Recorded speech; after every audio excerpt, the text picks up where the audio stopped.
Buenas noches. Esta es la sesión sincrónica número 2 de legislación laboral. En este tema vamos a ver todo lo que tiene que ver con la constitucionalización del derecho del trabajo, es decir, cómo la Constitución Nacional influye de lleno en todo lo que ha sido el derecho laboral. ¿Ok? Los temas que vamos a ver serán los siguientes. Vamos a ver, bueno, ya hemos visto lo que fue, lo que fueron los antecedentes y las generalidades. Hoy vamos a ver lo que es la constitucionalización del derecho al trabajo. Nuestra siguiente sesión sincrónica hablaremos de lo que es el trabajo, el derecho laboral y las relaciones del trabajo. Luego veremos salarios y jornada de trabajo, prestaciones sociales y vacaciones, lo que es la libertad sindical, el derecho de negociación colectiva y el derecho de huelga. ¿Ok? Perfecto. Vamos a empezar con, aunque la sesión pasada habíamos dado una definición de lo que es trabajo, vamos a arrancar con eso, con esa definición de nuevo.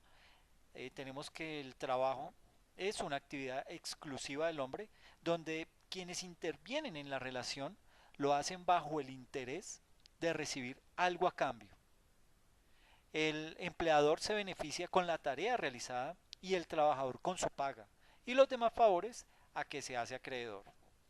No es posible concebir al hombre sin asociarlo a alguna actividad productiva, ni se concebiría el estado actual de desarrollo de la sociedad si no tuviera presente el papel que el trabajo ha desempeñado en la creación de todo el conjunto de bienes de que disfruta la humanidad para la satisfacción de sus múltiples necesidades. Ahora bien, todo el progreso que puede admirar la humanidad es fruto del trabajo. Sin la actividad productiva del hombre, seguramente fuera muy distinta a la realidad que hoy se nos ofrece a la vista. Según el Pacto Internacional de Derechos Económicos, Sociales y Culturales, el derecho a trabajar comprende el derecho de toda persona a tener oportunidad de ganarse la vida mediante el trabajo libremente escogido o aceptado.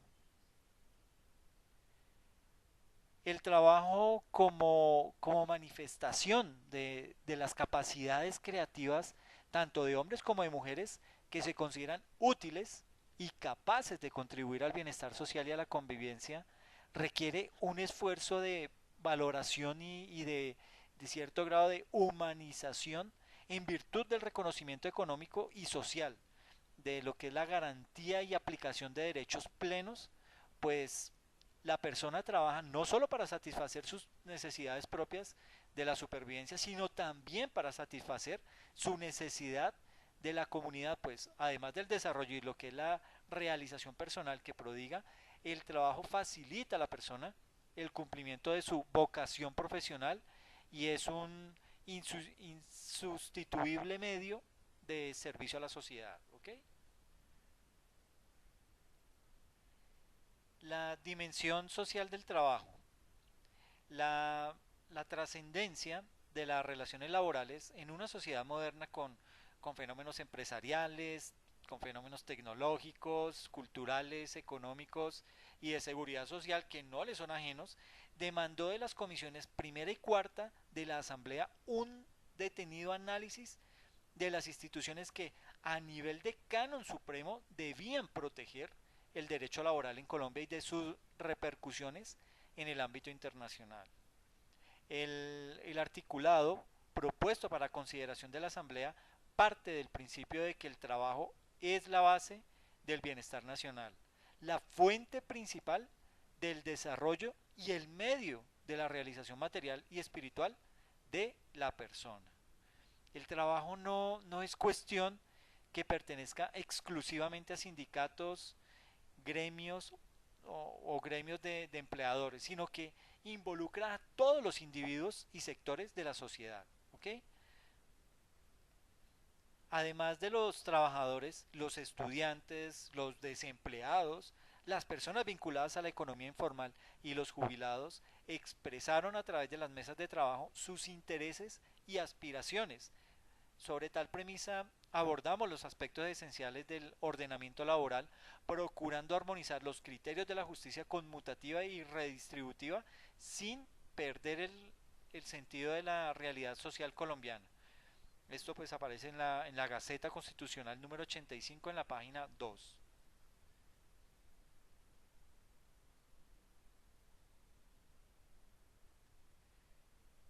Siguiendo con el tema de la dimensión social del trabajo, tenemos que de derechos como el del trabajo, la salud, la seguridad social, podemos decir que se deriva uno que es el de subsistir.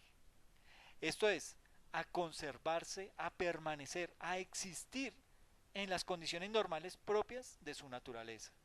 Así, las condiciones derivadas del trabajo deben garantizar un desarrollo y desempeño digno dentro de los grupos familiares, sociales, dentro de los grupos económicos e ideológicos de los que toda persona llega a ser parte.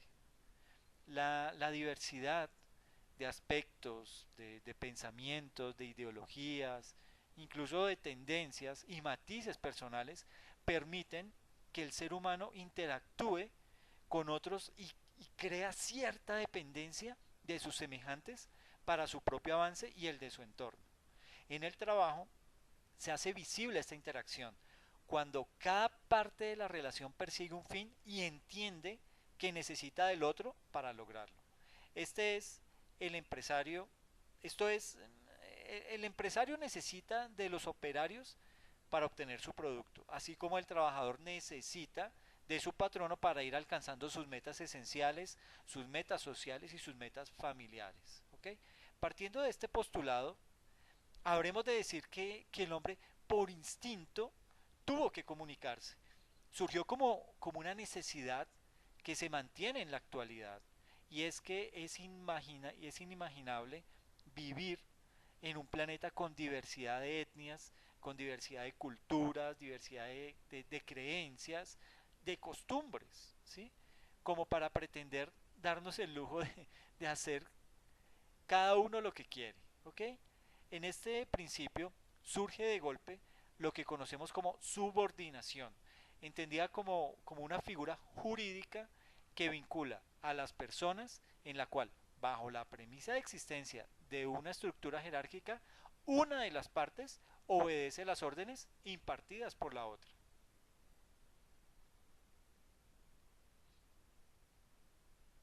Dentro de la dimensión social del trabajo, encontramos que la subordinación laboral le da al principio de igualdad una fisonomía distinta, toda vez que la posición de igualdad existe en el acto de contratación del trabajador, por lo menos desde el punto de vista jurídico, pero desaparece durante el desarrollo del contrato, en que la subordinación del trabajador al patrono se pone en operación por la necesidad de lograr los objetivos del contrato. La subordinación implica además una limitación a la autonomía del trabajador, dado que el contrato otorga al patrono la potestad de dirigir la actividad laboral del trabajador en aras de lograr el mejor rendimiento de la producción en beneficio de la empresa. Entonces, como se ve en la figura, prestación personal del servicio, este es el trabajador, la subordinación o dependencia del empleador, quien a su vez le paga una remuneración o salario al empleado por ese trabajo que está desarrollando. Vamos a hablar de lo que es el derecho del trabajo.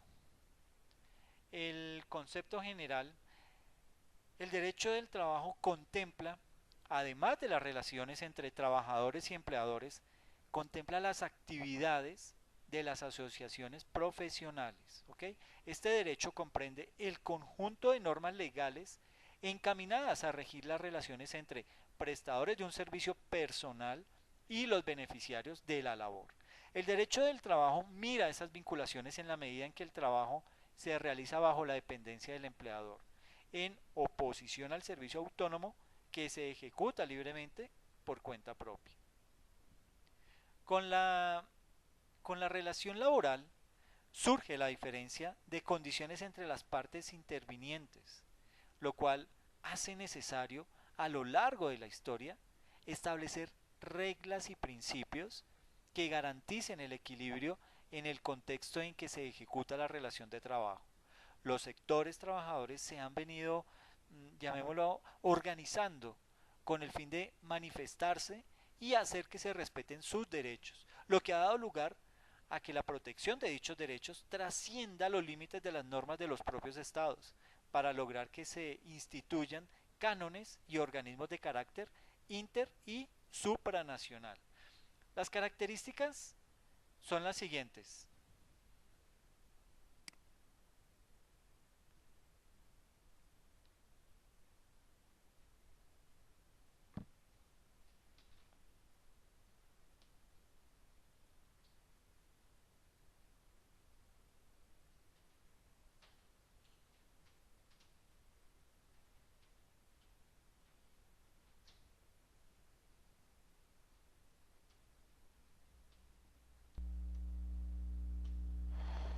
Ok, tenemos que las características son las siguientes. Eh, Tiene una característica dinámica. ¿Y qué significa dinámica? Que se adapta a las situaciones tanto sociales como económicas, como históricas y políticas, permitiendo su constante evolución. Otra de las características es su gran fuerza expansiva. ¿Ok?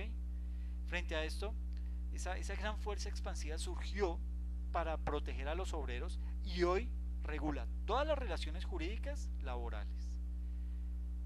Otra de las características es que es imperativo. Son normas de orden público, por lo tanto de obligatorio cumplimiento para todos. La falta de acatamiento acarrea sanciones de orden patrimonial, de orden disciplinario y de orden administrativo. ¿Okay? Otra de las características es universal. A través de la creación de entidades como la Organización Internacional del Trabajo, los países deben ajustarse al cumplimiento de las normas de dichas organizaciones internacionales. La característica de intuitivo, ¿qué significa eso?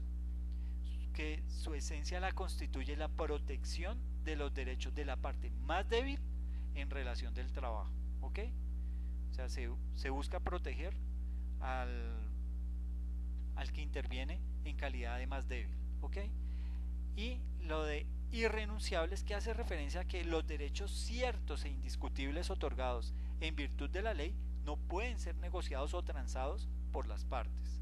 De acuerdo con el artículo 14 del Código Sustantivo del Trabajo, las disposiciones legales que regulan el trabajo humano son de orden público y, por consiguiente, los derechos y prerrogativas que ellas conceden son irrenunciables. ¿Ok?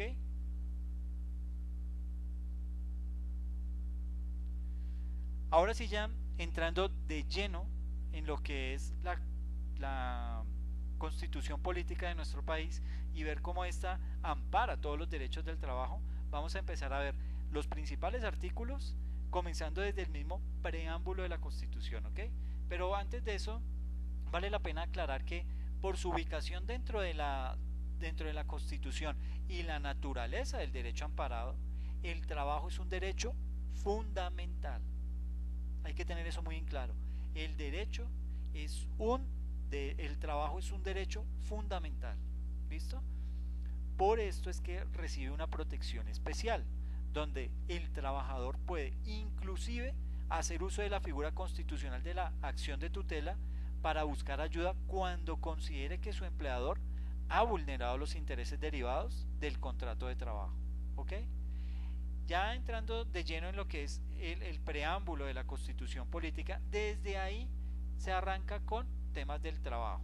Por ejemplo, textualmente dice así en la constitución: el pueblo de Colombia, en ejercicio de su poder soberano, representado por sus delegatarios a la Asamblea Nacional Constituyente, invocando la protección de Dios y con el fin de fortalecer la unidad de la nación y asegurar a sus integrantes la vida, la convivencia, el trabajo, la justicia, la igualdad, el conocimiento, la libertad y la paz, y ahí sigue.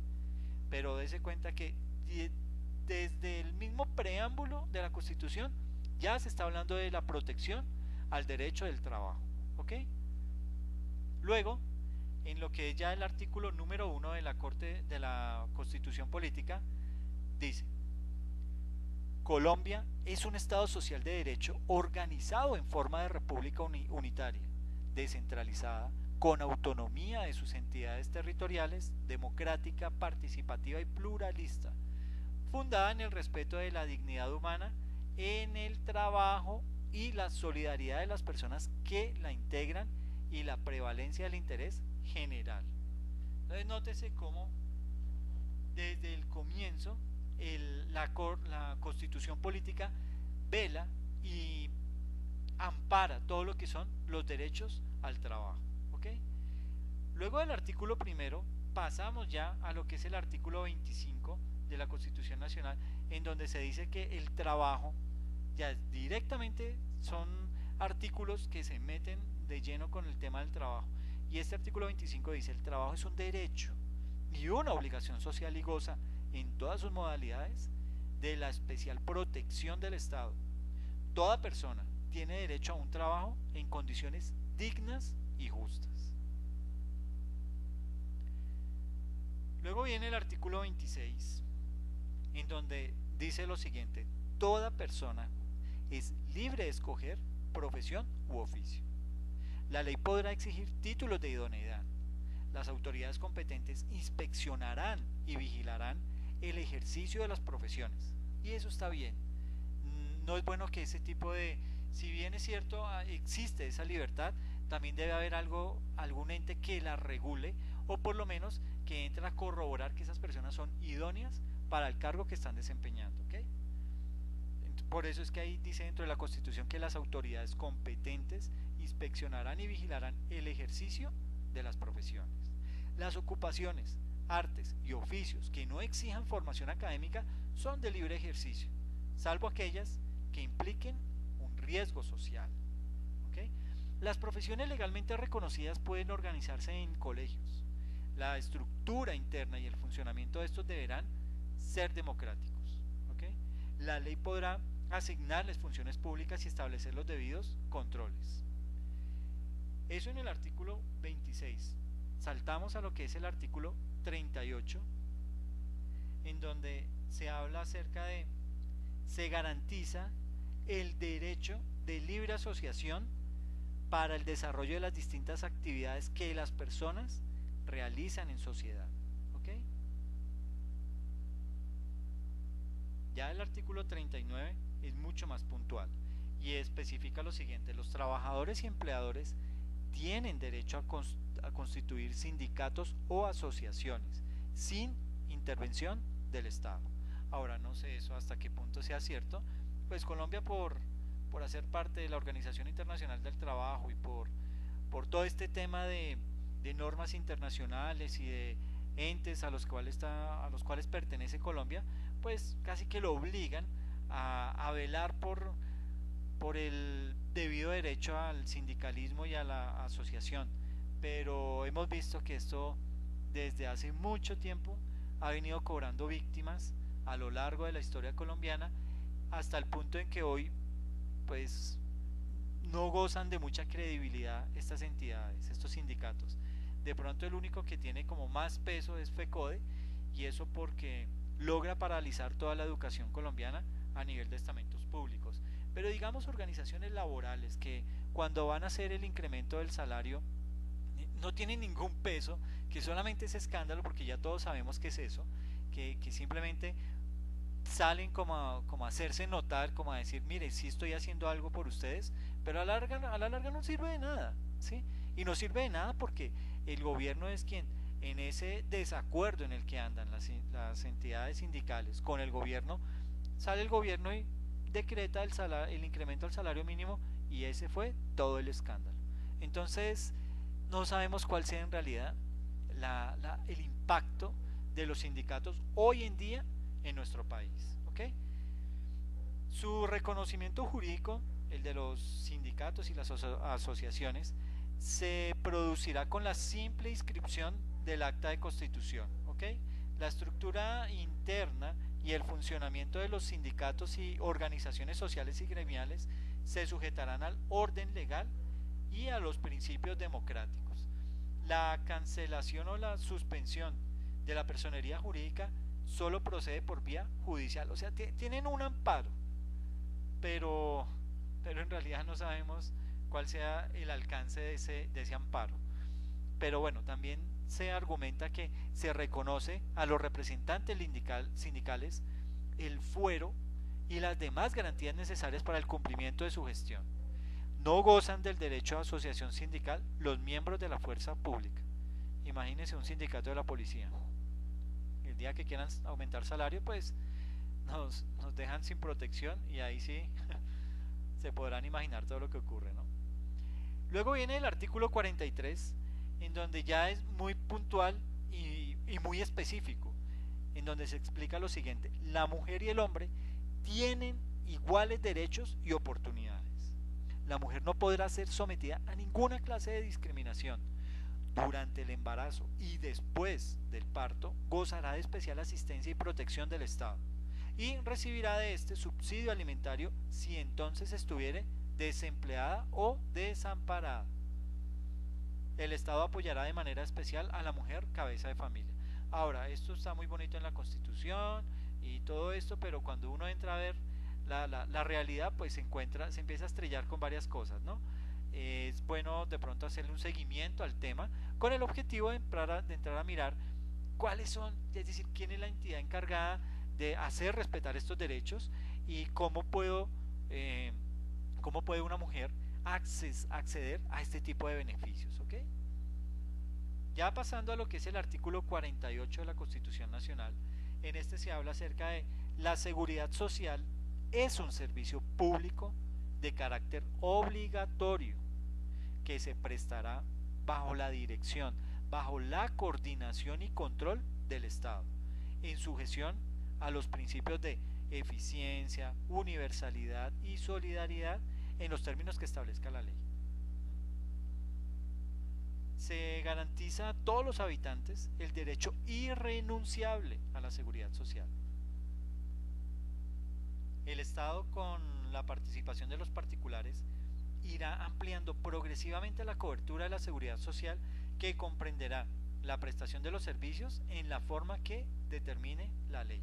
Ahora, esto no sabemos en realidad cuál sea el verdadero beneficio, porque pues en temas de EPS y todo esto que se supone tenemos derecho por estar vinculados laboralmente a una entidad, pues esto como que no funciona en ocasiones, ¿no?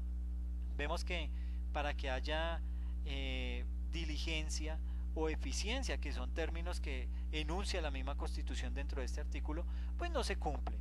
Y tenemos que entrar entonces a tutelar nuestros derechos, a entrar en demandas, en una serie de situaciones para que nos puedan atender, y eso no debería ser, ese no es el objetivo. ¿Okay? También habla la Constitución que no se podrán destinar ni utilizar los recursos de las instituciones de la seguridad social para fines diferentes a ella. Que me expliquen qué pasó con Saludcop, ¿ok? Porque eso fue uno de los mayores descalabros, pero ahí siguen campantes y sin ningún problema. Parece que en Colombia fuera un buen negocio ser pícaro, delinquir, como que es una práctica que en realidad es como lucrativa, ¿no? Porque hacen lo que hacen y no pasa nada. Entonces sí, es complejo. Lo digo hablándolo irónicamente porque son cosas que en realidad molestan, ¿sí? La ley definirá los medios para que los recursos destinados a pensiones mantengan su poder adquisitivo constante. Ahora, esto pues sí, está muy chévere en la Constitución y todo esto, pero en la medida en la cual Colombia vaya entrando a ser parte de organismos internacionales, como lo quiere hacer ahora, que quiere pertenecer a la OCDE, uno de los requisitos que le está diciendo a Colombia para poder entrar es: señores Colombia, háganme el favor, suban la edad para pensión, tanto de mujeres como de hombres. ¿Ok? O sea, ahí ya empezamos mal. Ahí ya empezamos a ir en contra de lo mismo que promulga nuestra constitución política. Bueno, el artículo 53 de la Constitución Nacional ya es más específico y empieza a hablar de temas como: el Congreso expedirá el Estatuto del Trabajo. La ley correspondiente tendrá en cuenta por lo menos los siguientes principios mínimos fundamentales: igualdad de oportunidades para los trabajadores, remuneración mínima vital y móvil, proporcionalidad a la cantidad y calidad del trabajo, estabilidad en el empleo, que esto pues no sé, casi no se da, pero bueno, ahí está enunciado, y renunciabilidad a los beneficios mínimos establecidos en normas laborales, facultades para transigir y conciliar sobre derechos inciertos y discutibles, situación más favorable al trabajador en caso de duda en la aplicación e interpretación de las fuentes formales de derecho. Se supone que si algún hecho laboral no está claro, la ley se inclinará en favor del empleado, más que del empleador. Pero bueno. Primacía de la realidad sobre formalidades establecidas por los sujetos de las relaciones laborales. Garantía a la seguridad social, la capacitación, el adiestramiento y el descanso necesario.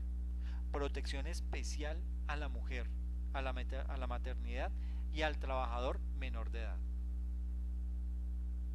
El Estado garantiza el derecho al pago oportuno y al reajuste periódico de las pensiones legales. Bueno, sería chévere que nos socializaran eso. Los convenios internacionales de trabajo debidamente ratificados hacen parte de la legislación interna. La ley, los contratos, los acuerdos y convenios de trabajo no pueden menoscabar la libertad, ni la dignidad humana, ni los derechos de los trabajadores, ¿ok? O sea, no quiere decir que porque en el contrato que usted firmó usted estaba renunciando a alguno de sus derechos ya adquiridos, eso es ilegal y eso no se puede hacer.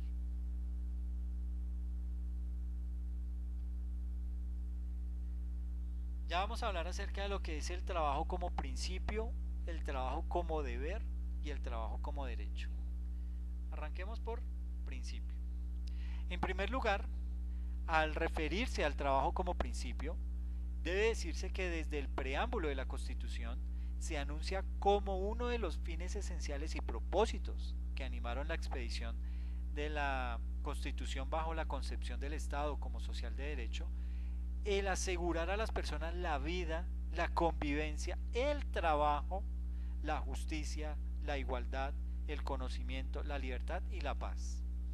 Por eso en el artículo 1 consagra el trabajo como uno de los principios fundantes de ese nuevo modelo de Estado, en el artículo 1 de la Constitución Nacional, ¿no? Al respecto, la Corte Constitucional señaló que el valor del trabajo se encuentra en el suelo axiológico de la Constitución, el cual, según el preámbulo, se debe asegurar a los integrantes de la sociedad dentro de un marco jurídico, democrático y participativo que garantice un orden político, un orden económico y un orden social justo. Por ello, el constituyente en el artículo 1 de la Constitución le otorgó al trabajo el carácter de principio informador del Estado, al considerarlo como uno de sus fundamentos, al lado de lo que es la dignidad humana, la solidaridad de las personas y la prevalencia del interés general. Un aspecto fundamental del derecho al trabajo que guarda relación con los derechos civiles y políticos es la libertad en la elección y realización del trabajo. Concretamente, el artículo 17 de la Constitución prohíbe la esclavitud, prohíbe la servidumbre y la trata de personas en todas formas. Ahora, en concordancia, el artículo 26 de la Constitución consagra la libertad de escoger profesión u oficio. Se entiende por libertad de trabajo, de acuerdo con la Constitución política, una expresión de la personalidad voluntaria y no sometida a dominio o imposición ni del Estado ni de los particulares para escoger profesión y oficio. El trabajo como derecho implica una regulación fundada en la libertad para seleccionarlo, por lo que, salvo las restricciones legales, consiste en la realización de una actividad libremente escogida por la persona, dedicando a ella su esfuerzo intelectual o material, sin que puedan impedírselo los particulares ni el Estado, a quien, por el contrario, le compete adoptar las políticas y medidas tendientes a su protección y garantía. Ahora, eso suena bien. Dentro de los documentos, dentro de la Constitución, todo esto suena muy chévere. Pero que me expliquen, por favor, cuando dicen que uno puede escoger su profesión libremente si no hay si vemos tanto profesional desempleado, tanto profesional que puede ser que por querer haber escogido una carrera que era la que a él le gustaba y no la que demandaba el mercado, ¿qué pasa con esa persona? ¿Qué ocurre con ese profesional que está capacitado, que está formado, pero que no hay, que el Estado no es capaz de garantizarle ese derecho fundamental al trabajo? ¿Qué pasa con esa persona? Son temas que todavía quedan en el limbo y que en realidad, pues, a mi entender, el Estado no está en capacidad de responder aún. Eso como principio. Vamos a ver lo que es el deber. El deber es, en su esencia, un postulado de armonía social y de racionalización de los recursos humanos que impone a todos los asociados en condiciones de producir y de aportar sus capacidades al proceso económico-social la carga de contribuir al bienestar colectivo mediante su activa participación. ¿Ok? Y como derecho hace referencia a que, pues como ya se dijo, dentro de un Estado social de derecho, el trabajo es un derecho individual y una obligación social que goza de especial protección del Estado en todas sus modalidades, tal y como lo establece el artículo 25 de la Constitución. La Corte Constitucional precisó que no solo la actividad laboral subordinada está protegida por el derecho fundamental del trabajo, el trabajo no subordinado y libre, aquel ejercitado de forma independiente por el individuo, está comprendido en el núcleo esencial del derecho al trabajo. La Constitución, más que al trabajo como actividad abstracta, protege al trabajador y su dignidad.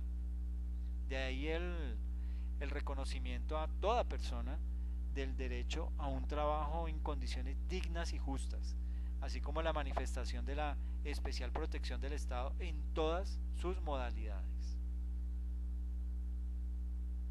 En otra parte, sucede que el mismo artículo 25 no se detiene en el punto de garantizar a las personas el acceso a un trabajo, va más allá al establecer que el desempeño de ese trabajo debe darse en condiciones dignas y justas.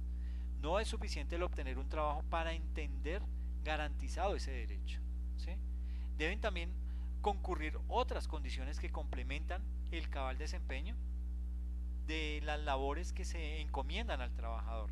Asimismo, ha dicho la Corte que toda medida, bien sea la adopción de una política pública, la regulación de las relaciones en las empresas del Estado o las decisiones de los empresarios privados que afecten las condiciones de trabajo, debe ajustarse al artículo 25 de la Constitución, que garantiza unas condiciones dignas y justas por fuera de las cuales nadie está obligado a trabajar.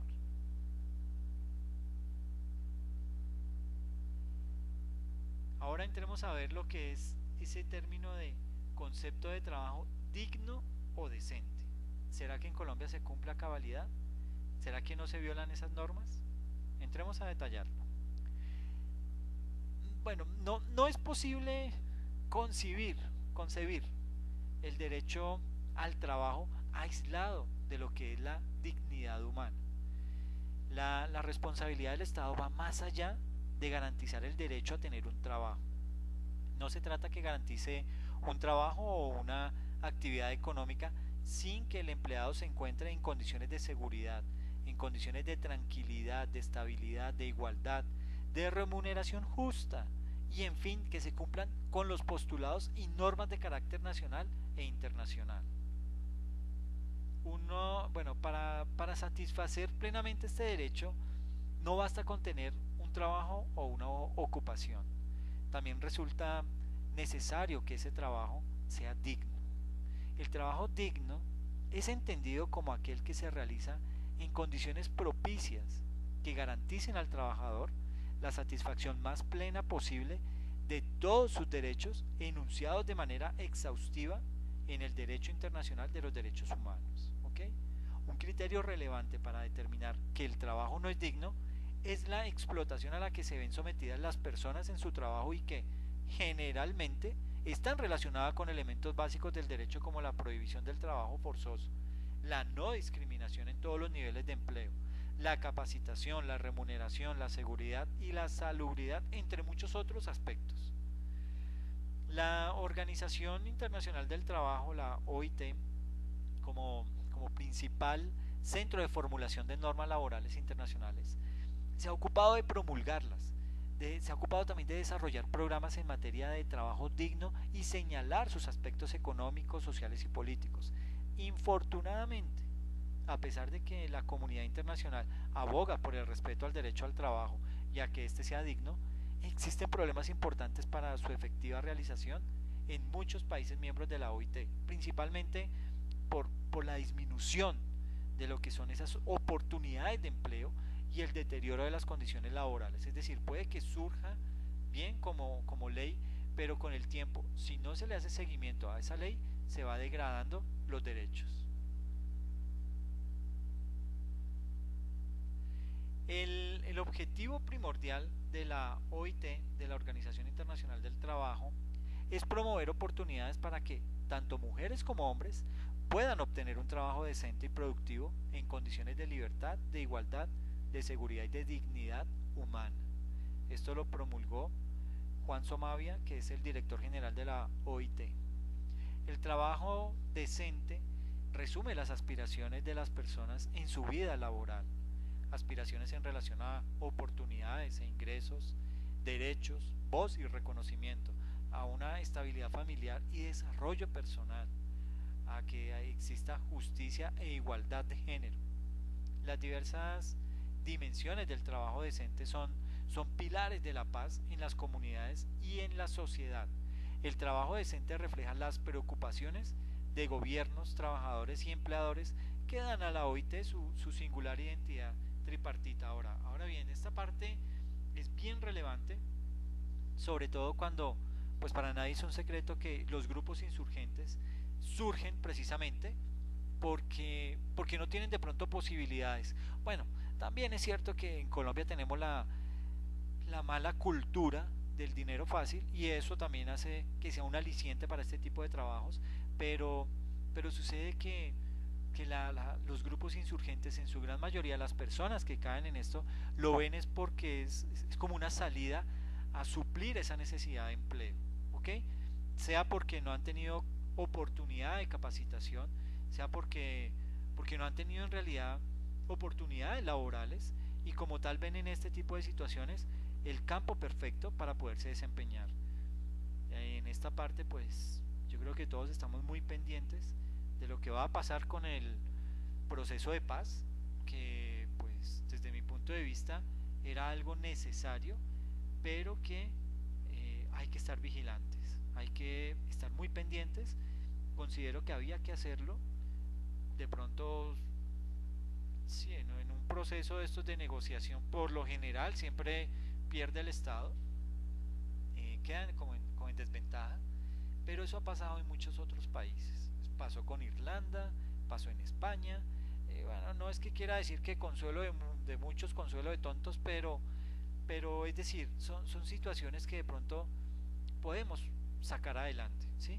Además era ya una guerra muy vieja, una guerra demasiado antigua, más de 50 años en guerra, esto ya no tenía razón de ser y cada vez veíamos mucha más violencia y violencia enferma, ¿sí? Esa violencia que no solamente hiere, sino que deja en las personas huella y una huella que es difícil de borrar. Entonces, creo que había que dar ese salto, pero también hay que propender para que no se vuelva a presentar ese tipo de situaciones. Y esa es la principal tarea del gobierno. El trabajo decente puede llegar a ser resumido en cuatro objetivos estratégicos: en principios y derechos fundamentales en el trabajo y normas legales laborales internacionales. Esa es la primera. Los principios y derechos fundamentales en el trabajo y normas laborales internacionales. La segunda, oportunidades de empleo e ingresos. La tercera, protección y seguridad social. Y el cuarto, diálogo social y tripartismo. Estos objetivos tienen validez para todos los trabajadores, mujeres y hombres, en la economía formal e informal, en trabajos asalariados o autónomos, en el campo, en la industria y en la oficina, en sus casas o en la comunidad, en donde sea, ahí no se puede minimizar ese derecho. ¿Ok? El trabajo decente es fundamental en el esfuerzo por reducir la pobreza y es un medio para lograr un desarrollo equitativo, inclusivo y sostenible. La OIT trabaja en el desarrollo de enfoques orientados hacia lo que es el trabajo decente en las políticas sociales y económicas, en colaboración con las principales instituciones y representantes del sistema multilateral y la economía global. Para lograr el progreso son necesarias acciones al nivel mundial. ¿Ok? La OIT desarrolla una agenda para la comunidad del trabajo representada por sus mandanes tripartitos con el fin de movilizar sus considerables recursos para crear esas oportunidades y colaborar en todo lo que tiene que ver con la reducción y eliminación de la pobreza. El programa de trabajo decente aporta las bases para un marco de desarrollo global más justo y estable. La OIT ofrece apoyo a través de programas nacionales de trabajo decente desarrollados en colaboración con los mandatarios de la OIT. Las prioridades y los objetivos se definen dentro del marco de desarrollo nacional y con el propósito de combatir los más graves déficits de trabajo decente a través de programas eficientes que abarcan cada uno de los objetivos estratégicos. Vamos a hablar acerca de lo que es una propuesta sobre la definición de política pública para la generación del trabajo digno y decente en nuestro país. Sucede que en el año de 1999, el director general de la OIT, Juan Somavia, presentó la memoria denominada Un trabajo decente para todos en una economía globalizada, una perspectiva de la OIT.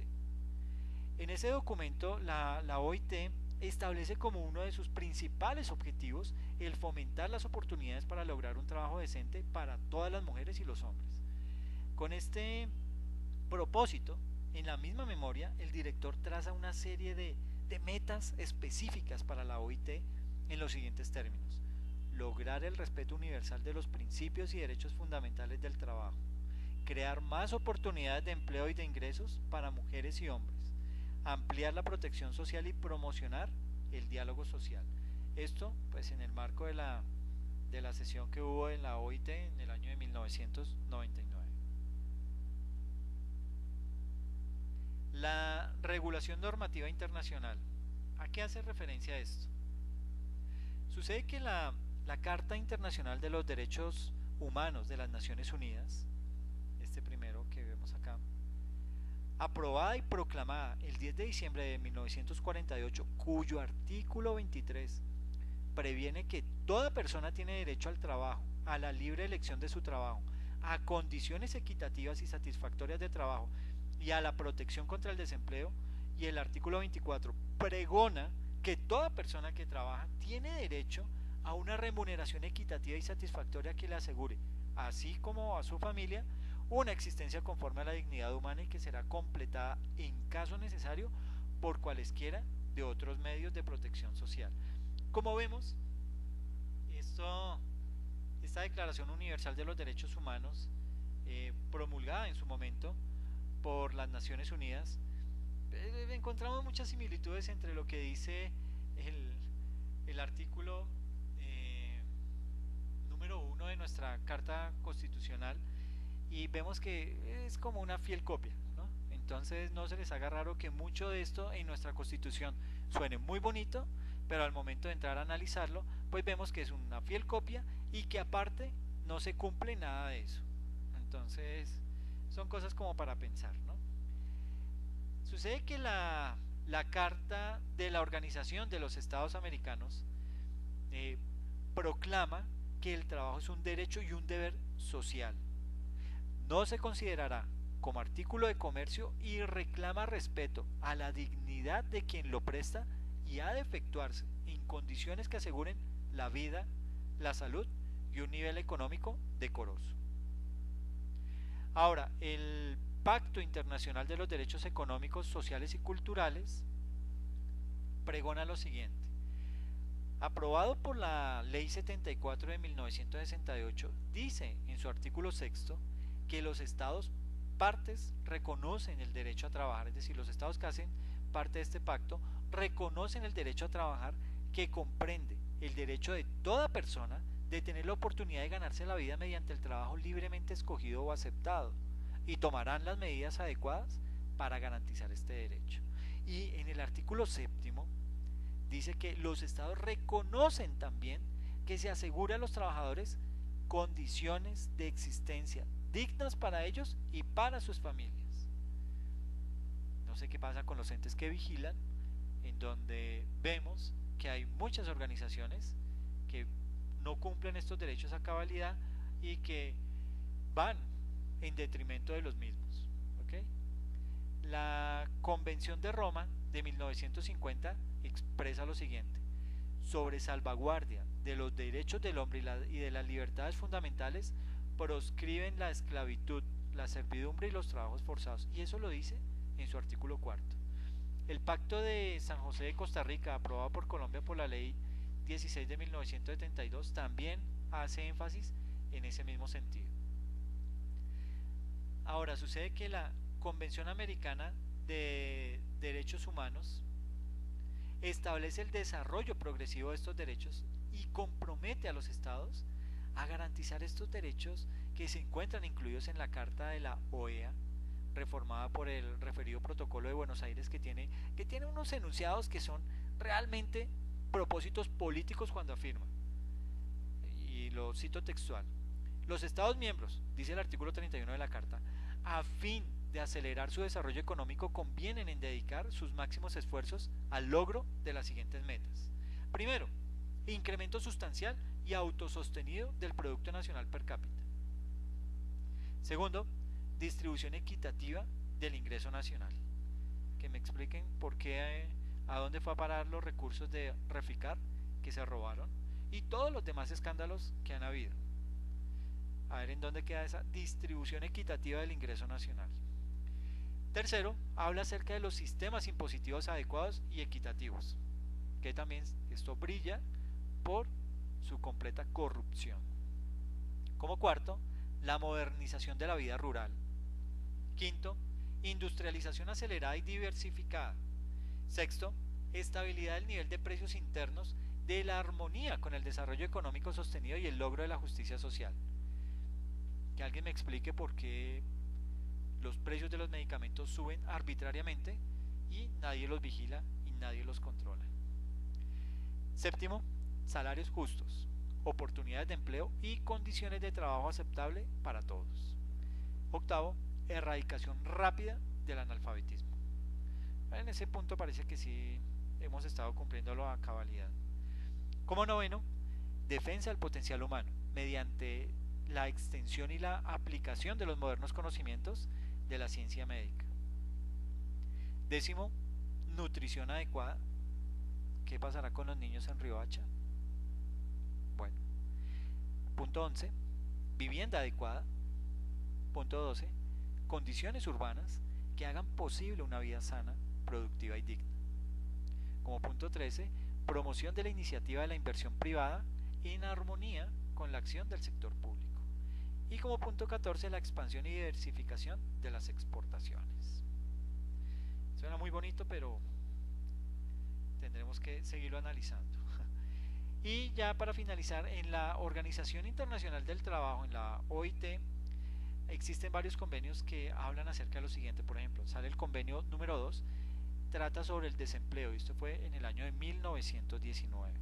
Aparece el convenio 29, que habla explícitamente sobre el trabajo forzoso, y esto es en 1930, en plena depresión económica. El convenio 88 de 1948 habla sobre el servicio del empleo. El convenio 111 de 1958 habla acerca de la discriminación. Y el convenio 138 de 1973 habla acerca de la edad mínima para empezar a trabajar.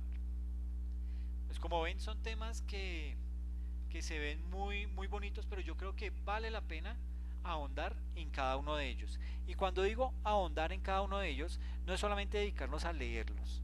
Considero que hay que hacer un trabajo juicioso en donde se lee y se compara cada uno de ellos encontrando puntos comunes y puntos de divergencia para tratar de analizarlos y con base en esto tomar una buena decisión o más que una buena decisión, forjarnos una idea correcta de lo que está sucediendo. Esto con el ánimo que no nos vayan, como se dice vulgarmente, a meter los dedos en la boca, ¿ok? Bueno, les agradezco muchísimo la asistencia a esta sesión. Eh, Les estaré grabando la próxima sesión sincrónica también para que tengan acceso a ella con el material correspondiente, ¿ok? Les agradezco mucho y que pasen bien.